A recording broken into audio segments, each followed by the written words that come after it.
Hi, I'm Jack Baruzzini, and you're listening to The Secrets of Stargate, where we talk about the hidden meanings and deeper layers found in the Stargate movies, TV series, and more. And joining me today are Father Cory Sticha. Hi, Father. Howdy, Jack. And Lisa Jones. Hi, Lisa. Hey, Jack. And Victor Lambs. Hey, Victor. Hi, Jack. Today we are discussing the 9th episode of Season 5, Between Two Fires. SG1 attends the funeral of Tolan leader Omak, and is approached by Chancellor Travell, who asks for their help to broker a deal that would give Earth an ion cannon in exchange for trinium. SG1 becomes suspicious when they realize the deal would not be enough to protect Earth and that Omak's death might not have been a natural one. After discovering evidence of a cover-up, SG1 teams up with Narim to uncover the truth about what really happened to Omak, and what the Tolan are hiding from them. They find out that the Tolan have made a deal with the Goa'uld and are planning to abandon their planet. But they end up being able to convince the Tolan to stay and fight. It's a very sad ending. That's all. Yes. yes, it is. What are your thoughts on this episode, Father? This is kind of a mixed one. There's parts of it I like and parts of it that are kind of, and Narim is like, oh yeah, another one of Sam's loser boyfriends. But he redeems himself at the end. So, but no, it is a storyline moving episode. This is a plot line moving episode. So there isn't a lot of action in it. There's obviously the negotiations and all that, and so it's for me it's kind of an episode. It's not the worst by any stretch of the imagination, but if I'm looking to pick one SG1 episode, this won't be it. Yeah, definitely. Yeah. It's definitely putting the pieces in place for what is to come. Mm-hmm. What about you, Lisa? So I generally like this episode.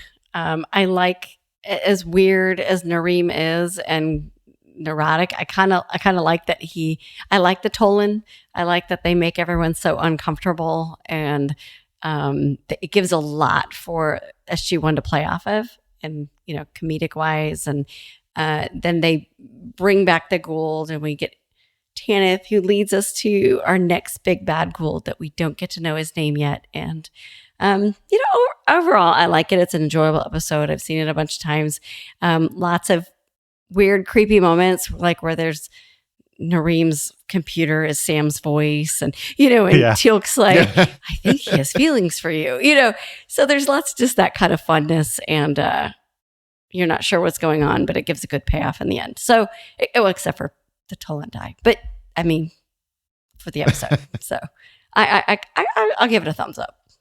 Yeah, I will say the voice thing is really hitting home now that you can go online now and program an AI to do anybody's voice, and that's exactly what Narim did. Yeah, and so he used his Google Assistant to do an AI voice of Sam.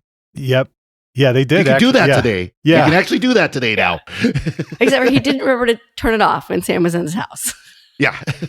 Yeah, it's it does, like, definitely it's a good foreshadowing of like where we are now technologically. I definitely appreciated that.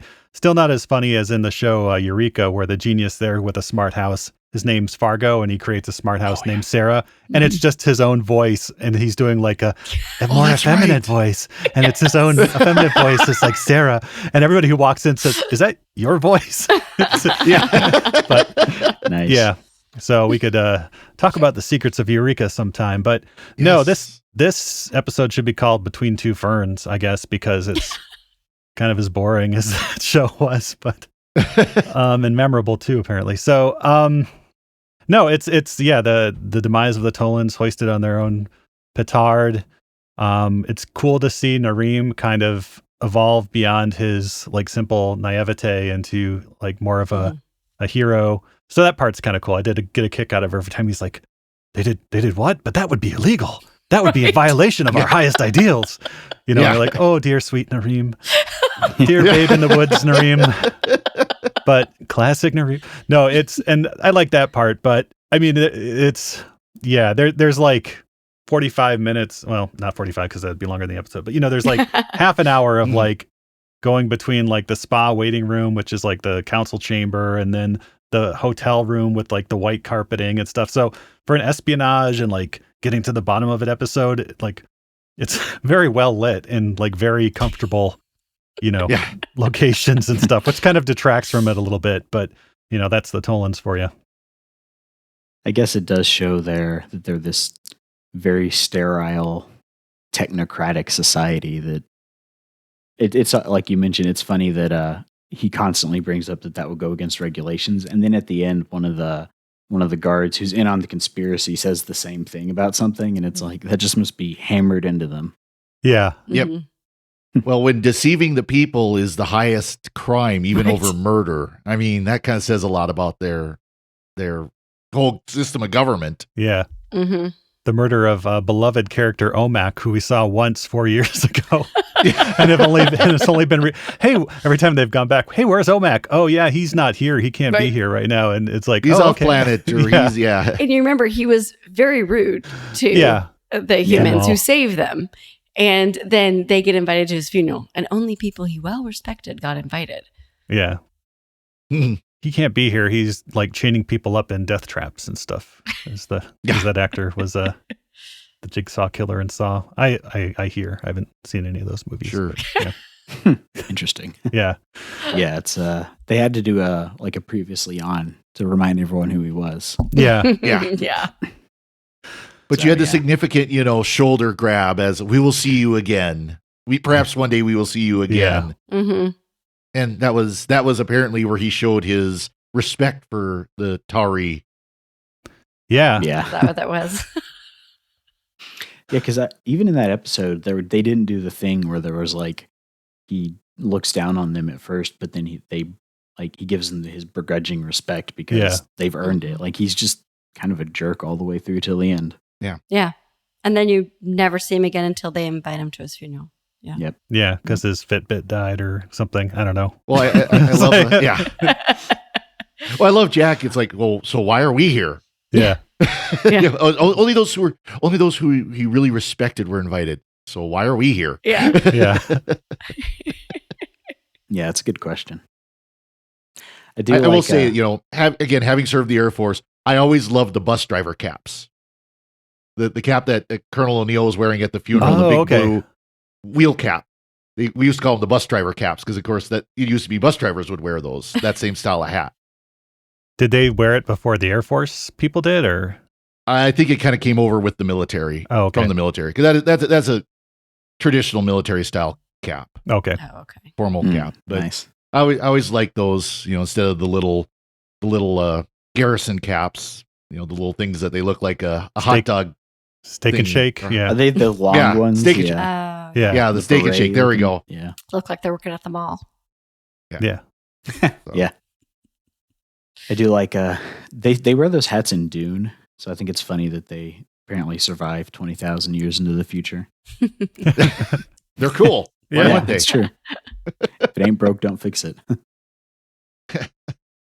Yeah, I feel like a lot of this episode was stretching for time. Like, they had about 20 minutes of real plot, and then they complicated it by having them go back and forth so many times to so many different places. Like, I feel like the good middle chunk of the episode was just, something's going on, let's look over here. No, let's look over here. No, let's look over here. Yeah. Like, just a lot of walking back and forth. We got to negotiate. Okay, we're going to get one ion cannon. Well, we need 38 to protect the Earth. Okay, let's go back. Oh, yes, you will give us 38 more because we can give you all this trinium. But we're kind of wondering what you're doing. So let's go back. Yeah. Now we got to figure out how to, track the trinium. Yeah, back and forth, back and forth. I did like the way that they had, I mean, you weren't expecting, when Carter says, but we need 38. And, this first time they've never negotiated with them and never offered to give them technology before. And, Jack and Daniel go back and say, we need 30. That's not how they said it, but 38. Well, it was Jack said, we need 30. Daniel says 8. We need 38. Yeah. Which is a funny bit, but not really realistic. Like, they've negotiated before, right? They would say, we appreciate your offer of 1, but we'll require 38 to, protect our planet. I don't think Jack's taken those classes yet.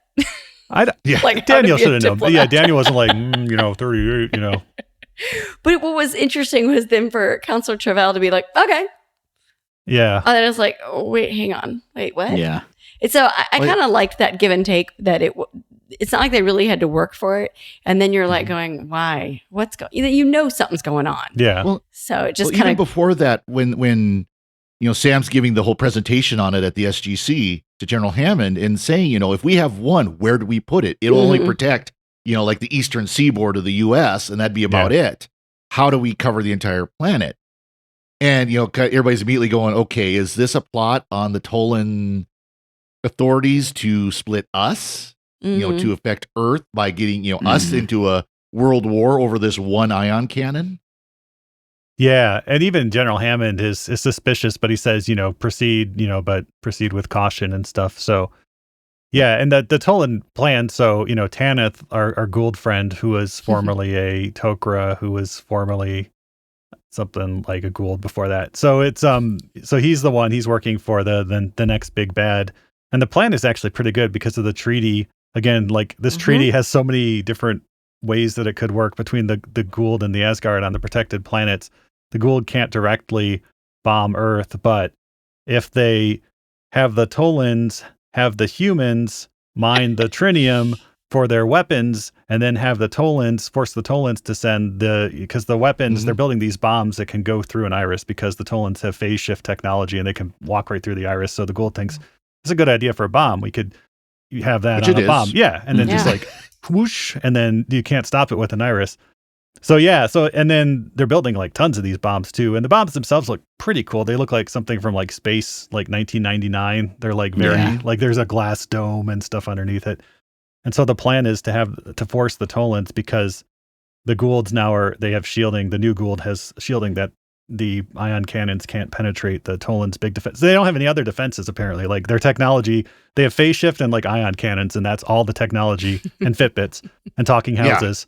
And that's all they have. Fitbits, and that's all they have, because they're not like, so they got Google Assistant, they've got Fitbit, they got they're not like, so well, 50% of the way there. Yeah, they're not like, we have phase shift technology. And then at the end, everything's falling apart, and this is jumping way ahead, but you get a staticky message from Nareem, and he says like, they're shooting down our ships as we attempt to leave. It's like, well, why didn't you put phase shifting on the ships, and then they wouldn't be able to shoot them down? But you think about it, it's that arrogance. Yeah. Every alien race that we've run into that has all of this technology and stuff, they just have this arrogance of nothing will ever happen to us, and we're the best. And they've advanced so far that they don't have to think tactically, and so they don't, and that's really atrophied in them.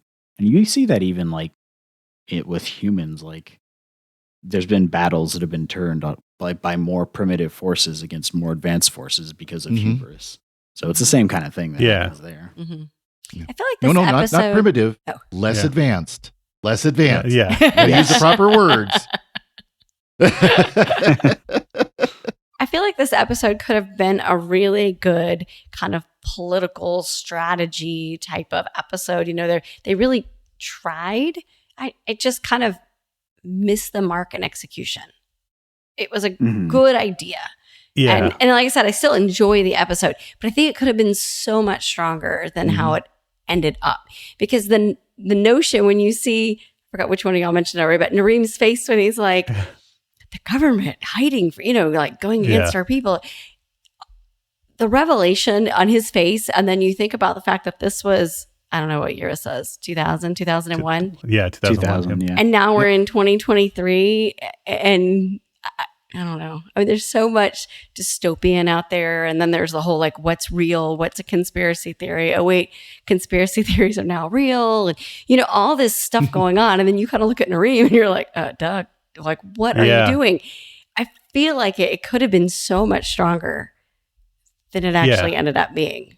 He could have gone on to, like, if his name was like Edward Tolan, he could have like released Nareemi leaks or something, and like published all this stuff that he was finding, and then had to like seek refuge with the Nox or something. Well, you think they would have been suspicious when last time we saw the Tolans, the Goa'uld were interfering with their ion cannons. Yes. You think they would have kind of done a little bit more of, okay, we need to be trying to stay up on top of this. Oh, no, we'll just go status quo. Yeah. No big deal. And I love that when they're looking through the minutes and like, oh, a Goa'uld ship, or wait, they just test fire the ion cannons. And then they find that, oh, there was a Goa'uld ship, but he left peacefully. And you're like, Yeah, the ion cannon didn't do anything. It bounced off his shield, and he just kind of left because, That's what they do. He shoots and leaves. Yeah. Like a panda bear. No big deal. Yeah. Yeah. So I liked where they were going with it. So I think the problem is Could've they've been good. used the Tolan so sporadically that every time, and it's like you'll have like maybe one episode per season. I think we've had like is this the third Tolan episode? Third or maybe fourth? No, it's the fourth one because there's a one with Skara and and the trial for his like autonomy, and then there's the one that was basically just the jumping off point for Jack to infiltrate Mayborn's off-world Stealing gadget stealing operation. But we didn't see a lot of people, just No. a little bitty bit. Right. And so every time they show them in the show, they have to basically reestablish them, and that takes up a good chunk Yeah. of the 40-ish minute runtime. And this is really one of those things where if you're going to do something that's going to be this deep, it probably needs to be a two-parter. But at the same time, I'm kind of glad we didn't get a Tolan two-parter. So Yeah. it all evens out. Too much gray for you. Yeah, exactly. If Star Trek had done this, like the B plot would have been cutting back to the SGC where Walter's planning Hammond's birthday party or something. And he That would've been needs, so much and he better. needs to trade up for like all the ingredients. He's like, I need flour for the cake, but where am I going to get flour? And it's like, well, I need ammunition for my P90. It's like, will you give me flour if I give you a bullet? Sure. And then he has to find a bullet. Oh, okay, there, Hoshi, Hoshi Sato. I was thinking of the baseball card. Yeah. One. That was a good one. With Yeah. where Jake gets the baseball card. And the material Cisco, yeah. continuum. Yeah. Yeah, they really don't do B plots on Stargate. I've noticed. Yeah. Not much. Not a lot. Not much. Yeah. That wasn't a popular.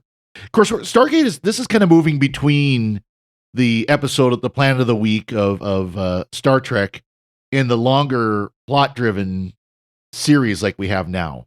Mhm. Yeah. You know, this is kind of that middle ground because we mentioned it before, but Battlestar Galactica was really kind of considered the first of each episode continued the plot, the main plot, instead of each having separate different plots. Right. Yeah. That was the first one to do it in that format. Speaking of that, Yeah. So I actually started watching Twin Peaks on the recommendation of Victor. That came out in 1990, I think, and Yeah. that show does the thing where it's like a whole through plot. Like they could have made that show nowadays, and it would fit right in. It was very ahead of its time. But the funny thing is, Don S. Davis he's in the show as an Air Force. I think he's a colonel in the He's show. a major. Yeah. He's a Briggs. major, but he's General Hammond. And so my headcanon Yeah. is that Twin Peaks and Stargate take place in the same universe. Yeah. He's wearing his dress uniform with his medals in every scene, just about. Yeah. And he gives advice out just like he sounds just like General Hammond. And yeah. It was funny. Yeah. It was funny. I was watching it and he comes on screen. I'm like, what is General Hammond doing in this Yeah. show? Yeah. A little bit more hair. Oh, yeah. Yeah. Yeah. Uniform fits a little bit better, but yeah. You said his name was Burns, quote unquote. Yeah, or Briggs. Yeah. Yeah. Yeah. And he's working on secret Air Force projects too in that show. So it all fits together. Yep. There you go. They reference Project Blue Book later on and stuff. So, yep. It was before he got into I don't know. Did they have a code name for the Stargate project in the show? Like a public facing one? I don't think they do. I think it's just Stargate. Yeah. Mhm. Yeah. Well, Yeah. there was like a real world Project Stargate, but not the thing. But I don't remember if they had a cover. Like in the No, one I mean, it where was the radio telemetry, Yeah, deep whatever. space Yeah. radar telemetry. Yeah, I think that was it. Yeah. They didn't call it like Project Firefly or anything like that. And he's working on satellites in Yep. Oh. Twin Peaks. There you go. It all makes sense. Yep. There we go. You heard it here first. Twin Peaks and Yeah. Stargate are in the same universe. Well, then we could bring League of Their Own, that he goes back in time through the Stargate so he could coach one of the girls' baseball teams. Is he in that too? Yes. Yeah, Oh, wow. he's like one of the other coaches. The Rockford Peaches or something. Yeah. Coach. Well, Rockford Peaches was the that was the the main act- team, Okay. but it was one of the One of the other others. teams. The one where he goes like, "There's no crying in base." That's all. No, I've never that was seen the Tom movie. Hanks. Tom Oh, Hanks. okay. Yeah, he's also in Best in Show, so we can loop that one in. That's right. He was. Yeah, he was the judge. Yeah. That was his side project, Yes. Yeah. side hobby. Yeah. The Hammond multiverse. Yeah. Yeah. Anyways, that just goes to show how interesting the Tolan are. Yeah, There you which go. is not Yeah. very. I like the Tolans had the hand hollow communicators like Star Oh, Wars. Oh yeah. Where Yeah, that I was like cool. that she gets it and he's off center, so then she turns it a little bit Oh, so that he's facing her. Yeah, that was a nice touch. I guess And they don't Jack's have, like trying to look around it, so you can see the front of it. yeah, they don't have face tracking in there, I guess, yet. yeah. I mean, they made the most of their location, which was a college campus, right? Mm-hmm. Yeah, Simon Fraser University in Vancouver. And Burnaby campus of Simon Yeah. Fraser. Yep. and it looks just like a college campus, like But it Like a looks 1960s yeah. era college very campus. gray. I mean, you Yes. think Yeah. about this episode, everything is gray. Well, except for you said there was like a white lounge room, but everything is gray, just different shades. So yeah, It's like it's like Jack says when he grabs Nareem, you were the one in gray. yeah, that was good. yeah. They did have quite a few little fun one-liners here and there. Yeah. Or Jack being very hesitant to hold Teal'c's hand. Yes. Yeah. That was funny. Did y'all count how many? This is a Victor question. Count how many lines Teal'c had, because you usually do that. And I was thinking while I was watching this, I thought about you because I thought he didn't say. Couple 3, 4. Yeah, I'd say 3 or 4 tops. Yeah, I mean he didn't have much to say or do. I mean there's the one big like reversal where they've captured Sam and Daniel and Nareem has escaped and they're like, well, at least Jack and Teal'c out there and they're going to take care of those weapons and they get captured, and then they're like, oh, we were just a diversion, and then Nareem like fires up an ion cannon, like blows up all the bombs. He like shoots it down. And it's they digitally like superimpose the ion cannon over the college campus where there's just a bunch of people walking around. And so the ion cannon like fires and there's this huge explosion and the people in the foreground are just like going about their business. It's like they didn't give them the direction to like, okay, something just exploded, look surprised. They're just Look that way. Yeah. they're just like something blows up and like nobody looks or acknowledges notice it. that. Nice. Yeah. I didn't either. Yeah. So It's because that would be breaking the protocol, apparently. They just Yeah. gotta keep walking. that's somebody else's problem over there. Yeah. The Yep. government knows what's best for us, so I'll just keep walking. Makes sense. I do like I like the part where they take out Nareem's tracking chip Mm-hmm. and give it to Jack and Teal'c. Mhm. It's like they didn't think of that. I guess that goes back with the Tolan being the Tolan, but Yeah, Yeah. nobody's ever taken off their Fitbit before. Yeah. Or pulled out their little micro transceiver out of their hand, which I don't know. Maybe they've got maybe that little Fitbit has a remove tracker button. you know? Yeah, well, they have the phase shifting device. They can just like kind of pinch in, I guess, and get it out, right? Yeah. They shifted it out. Yeah. yeah. I will Nowadays, that's what they would do is they'd have like Jack like phase shift his hand into like Trevel's heart and like go, "Aye," like Thinking of Okay. the Matrix. yeah, When he something. restarts Trinity's heart. Yeah. yeah, Something like that. you're like, you're the heart of this society. And that's because it would be like that would be if they made it today, because it would be all like TVMA and stuff. That's true. I hope they don't do that with whatever reboot of Stargate will come eventually, although I'm sure they will. Yeah, Yeah. We'll get a remake of the head slicing from the first episode, Yeah. but it'll be Gosh. insanely gory. I guess Yeah. I'm so hesitant. I mean, I want more Stargate, obviously, yes, but I'm scared they're just gonna take what Yeah. we loved and trash it and make it all edgy and gritty, Like Star Trek and Picard. the yeah. yeah. Right. Friday nights on Showtime. It's Stargate like you've never seen it before. Oh my gosh. I mean, the fact that it was on Showtime to begin with, Yeah, but yeah. but it was like the tamest thing on Showtime. Yeah, Yeah, other than the first episode, which has the unnecessary nudity, it's Mhm. yeah. Yeah. TV PG for the most part. Yep. Aside from the Mhm. Asgard and the we talked about that. Thinking of Alien that. movie. Yeah. Definitely over the top. So did we have any fun episode titles from around the world, Victor? Oh, we did indeed. And speaking of the episode title, Between two fires is a expression that I was not familiar with. That means like you're between a rock and a hard place, or like, Scylla and Charybdis. You're like, squished between two opposing forces. And that really isn't what's happening here. I mean, SG1 really. there's like the Gould and the Tolans, but they're kind of on the same side, and Les Hammond is the other. I don't know, but so it didn't make a lot of sense. I guess you could argue that the Tolan were the ones that were between two fires, because either they get destroyed by the Gould or they play along and destroy other planets and they survive. Yeah. Yeah, I guess so. That makes sense, yeah. And I did appreciate like Nareem's very principled but unrealistic stand, at the end. Yeah. But well, as you said, he's not usually the stand-up hero guy, so it took him a minute. It took him a half a minute to be like, wait, what? But some of the people, like in oh my gosh, the French, I'm going to mispronounce this, but they just called it trap, which in French is traquenard or traquenard or something. Sorry, French people. I don't despise you, despite what you may think from my pronunciation of that. In Polish, this is interesting. It's called between hammer and anvil, which I think is między młotem a kołowiem. And that I think is actually like kind of keeping the between two fires. Mm-hmm. And then in German, we get the Battle of the Tolans. Der Kampf der Tolaner, which is like very much like, it's like, what is this? I don't know. There's like a battle at the end, and then there's the Tolans. Okay. The Battle of the Tolans. It's to the point, yeah. Yep. You have to wait, like I said, like 35 minutes to see it, but to hear it. Yeah, to hear it, yeah. Yeah. Poor Nareem.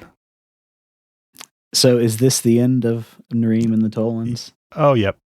Yeah. We'll hear about them more, but we don't see them ever again. And they never pop back up. Oh, yeah. It's like, I wish I could say I was sad. It's like, I mean, remember? Yeah. Remember when we got the Tolans wiped out? That was cool. Yeah. That's so bad. Yeah. Yeah, and so I know you shared an article about the ethics of this episode. I didn't have a chance to look at it, but I'm trying to think of what other outcome they could have done to help the Tolan in this point. Like, no, they convinced them to do the right thing, and that was what the article was saying. It's an article I think on Gate World. It's called like the ethics of Between Two Fires, and Jack basically telling him, Nareem's like, you're asking me to betray my homeworld and cause a certain demise, and Jack's like, no, I'm asking you to do the right thing, and you know it. And that's kind of the turning point for Nareem's character there. It's like, right or wrong, I still have to do the right thing. And let's be clear too. There's 100% guarantee that as soon as the Gould would have gotten those bombs, the Tolans would have gotten destroyed anyways. So the first bomb would have been planted on their own world. So yeah. I feel like the Tolan leadership had already made the wrong choice by capitulating to the Gould, to Tanith. And so, I mean, Nareem didn't want to make the choice. He didn't want to be the guy to say it, but he really... Yeah. I just think it's funny that they had this technology all along. They could have been using like multiphasic weapons to destroy the Gould. Yeah. But they didn't have to. Yeah. Like we'll see a lot in Atlantis of like, can we use beaming technology to beam nukes to this ship or that ship, and oh no, they have shields and stuff. So there's a lot of like cases where, the phase shifting would have come in handy if they'd managed to grab like one of those devices. But that's what I would have said. It's like, oh, like we got to leave. You guys are like almost certainly doomed. Can we like grab a handful of your phase shifting devices and Fitbits and talking houses? Let's get some of your guns and your local hand phasers and just like as you're running out, they're probably sitting around like on a table. You could just grab it. Yeah, I don't just think of their pockets as they're jumping through the Stargate. So somebody remind me, first season, Tolan, we rescued them. SG1 rescued them off the planet, and we set them up on a new planet, which is this one. But it was a new planet. Like this planet was new. So they do owe their civilization to. I think it was just a group of them were lost. Like, it was a group. And they didn't know where the other, or maybe I'm thinking of something else. I can't remember. Because it was only like, I think I think you're right. It was they were like on the old Tolan homeworld that was self-destructing, and they didn't have a way to get to the new homeworld that everybody else had evacuated to, which is this one.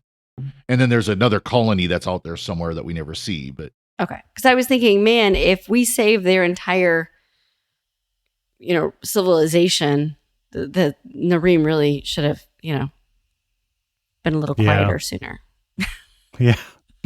Yeah. Jack would have reminded them of that for sure. Yeah. Oh, he definitely would have. Travell's hair looked really cool, though. I was gonna say, I love her hair. If I ever decide to go frosted gray, I'm doing it. She's got some great hair. Yeah. I was just distracted by that weird, like, plastic bib thing that she had around her neck. That looked really uncomfortable. I noticed she wasn't as stiff this episode. You think about the last 2 times we've seen her, she's been very straight-laced, and the way she speaks is very clipped. And this one, she seemed almost relaxed. Almost. Maybe she was almost, or really, really stressed. One of the That's true. because she has like a gold pulling her strings. Yeah. So. But that would violate. By the way, I love Daniel's reaction when he sees Tanith. Aren't you supposed to be dead? Yeah. Yeah. Or when Nareem tells Jack and Teal'c that it's a Gould, and there's like, what's his name? And says Tanith, and you immediately see Jack turn to Teal'c and go, down boy. Yeah, because Teal'c gets a look on his face like murder. Yeah, I'm going to kill. And that actually would have made the episode more bearable. Is they could have taken like 10 minutes out of the episode and have Teal'c go on his like rampage against Tanith and actually like get rid of him once and for all. And then that still doesn't take anything away from the other Gould when we meet him later. I can't recall what happens with Tanith's character and how he actually meets his end, but it could have saved this episode if they'd done it here. At least a confrontation. Yeah. Right? Yeah. Because there's such a rich history there. That would have added a lot to this episode. Mm-hmm. Yeah. I will rip you out of your host's throat and stomp on your wriggling corpse. With my phase shifting technology, I can take Goulds out of people. Oh, yeah. Yeah.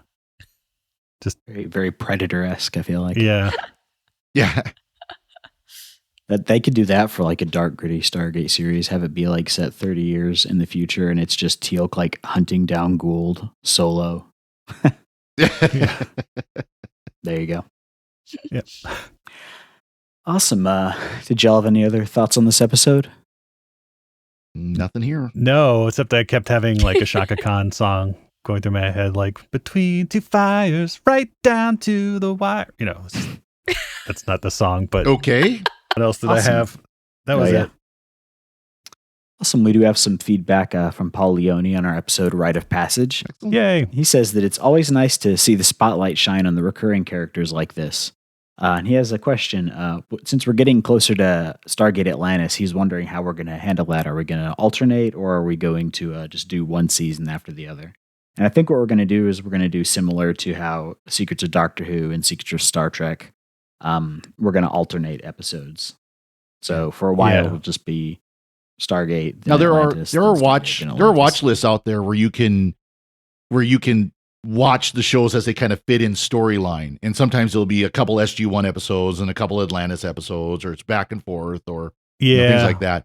But I think the easiest thing to do is just season whatever it is 8 episode 1 of SG1, and then season 1 of, or probably actually want to do the Atlantis season 1 episode 1. Yeah, because that was a Stargate mid-season. episode 1 and 2, 3, 4, whatever, but do it so that when we get to that point, because Atlantis kicks off from an SG1 episode, SG1 two-parter, and that would be a good time to then pick up Atlantis. Yeah. Yeah. We could do it in the order they aired or something, Yep.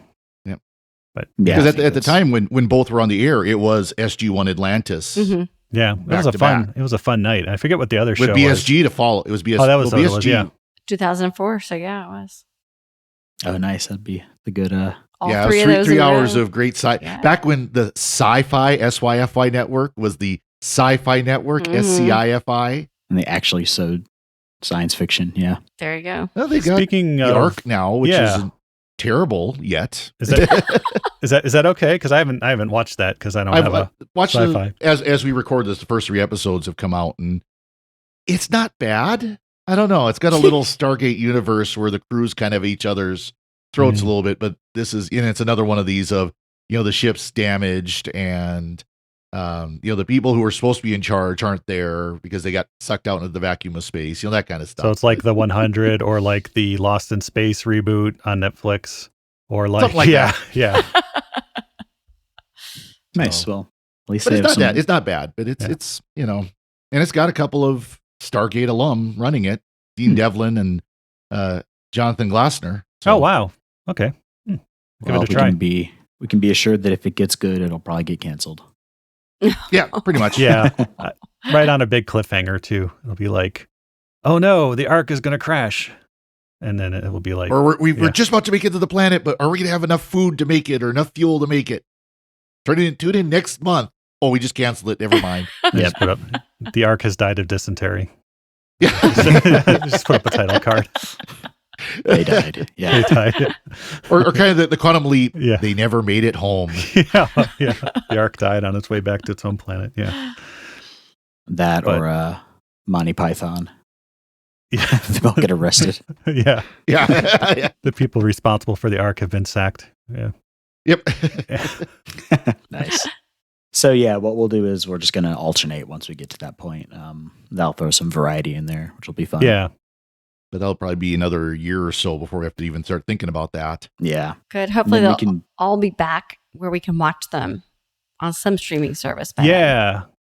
Yeah. SG1 finally made it back onto Amazon. Just, it may be off now, but because I watched this episode about a week ago and it was back on Amazon, but it was the Yay. 480p versions, I think, which I did not know this, but someone on Twitter, of course, corrected me that I was like, I like watching Stargate. This is me. I like watching Stargate in its original 4:3 aspect ratio. And they're like, actually, Stargate was filmed in a 16:9 frame and just trimmed down to 4:3 for television. And I was like, oh, I didn't know that. So that was, And then restretched back to 16:9. yeah, not even stretched, just the full frame restored. But then, someone else was like, well, did they? Yeah, granted, they had all that stuff, but did they film it with a 4:3 in mind for the first, 5 seasons or however long it was? But Like how are they doing the blocking? But it Yeah. was that like blew my mind. I was like, oh wow! So they didn't stretch it out to 16:9. They actually had the original frame. It was just they never used it until the DVDs. Well, eventually, last couple of seasons were all digital, if I remember correctly, too. Yeah, It eventually did go all digital. Yeah, and Deep Space Nine's the same way. It was filmed like that, but we haven't gotten a remaster yet. we can't Come because the live action was filmed, but then they converted it to video to do the special effects. Mm-hmm.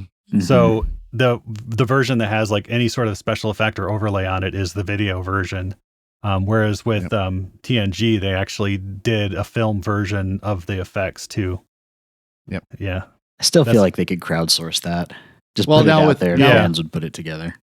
But now with the upscaling AIs that are out there now, that actually do a pretty reasonable job, they could Everybody do something with that. everybody would look like they're wearing an Odo mask and be moving like they're through Jello, like really super, like the super motion. No, I'm sure they have ways of doing it better now, but like, yeah. Yeah. Awesome. Before we go, we'd like to take a moment to thank our patrons who make it possible for us to create The Secrets of Stargate, including Wesley B., Janelyn M., Kevin T., Donald W., and Greg G. Their generous donations at sqpn.com/give make it possible for us to continue The Secrets of Stargate and all the shows at StarQuest. And you can join them by visiting sqpn.com/give. And be sure to follow the show on Apple Podcasts, Google Play, Stitcher, TuneIn, Spotify, iHeartRadio, or on the SQPN YouTube channel. And the fun thing about the YouTube is that we have the video, so you can see us, or you can see my cat trying to knock my computer over. It's a good time. To find previous And episodes, my Grogu looking at us, disapprovingly. staring into my soul. Yes. To find previous episodes of Secrets of Stargate and to send feedback, please visit sqpn.com/Stargate, and you can email us at stargate@sqpn.com or follow StarQuest on social media at facebook.com/StarQuestMedia or on Twitter at SQPN. And we'll be back next time when we'll be discussing the next episode of SG1 2001. Until then, Father Cory, thank you for joining me and sharing the secrets of Stargate. Thank you, Jack. And Lisa Jones, thank you as well. Thanks, Jack. And Victor Lambs, thank you too. Thanks, Jack. And these little chats of ours always bring me great joy and serve to ease my mind. Glad I can do that. And once again, I'm Jack Baruzzini. Thank you for listening to The Secrets of Stargate on StarQuest. Anyway, I'm sorry, but that just happens to be how I feel about it. What do you think?